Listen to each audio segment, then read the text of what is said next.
Við erum að lesa árangur yngri landsliða í körfuknattleik á Norðurlandamóti eftir Ágúst Sigurð Björgvinsson og Bryndísi Guðmundsdóttur og við vorum komin á blaðsíðu 17. Sem er hvar? Hérna.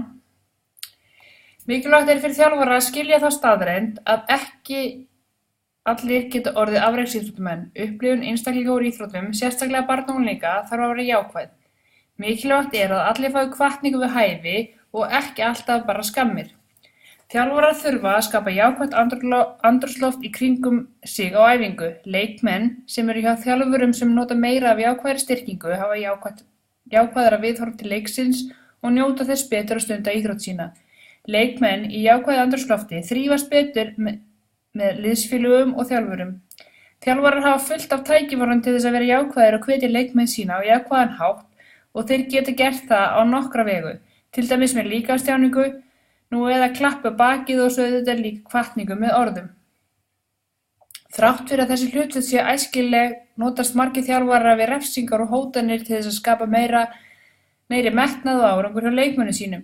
Það getur þó verið mjög varhugavert að notast mikið við refsingar. Íþróttamönnum sem er mikið refsað hræðast að gera mistök og eru þeir því ekki drifnir áfram af ánægju við að gera vel heldur eru þeir drifnir áfram af því að forðast refsingar. Íþróttamenn sem hræðast að gera mistök eru líklegri til að klikka undir pressu. Þjálfari getur einnig óbeint gert fjölmargt til að auka áhuga íþróttamanna sinna sem þó tengjast framangreindum þremur þáttum: trú á eigin hæfni, umbun, refsingu og eignun. Mikilvægast er að þjálfari hafi að öllu jöfnu æfingar sem leikmönnum þykir skemmtilegar. Þetta á sérstaklega við að þjálfa barna- og unglingastigi og einnig þegar verið að þjálfa áhugamenn. Eins og áður segir er innri áhugahvöt mikil þegar einstaklingur fær ánægju út úr atferlinu sjálfu og þá segir það sig sjálft að innri áhugahvöt er ekki styrkt af skemmtanagildi æfinga ef skemmtanagildi æfinga er takmarkað.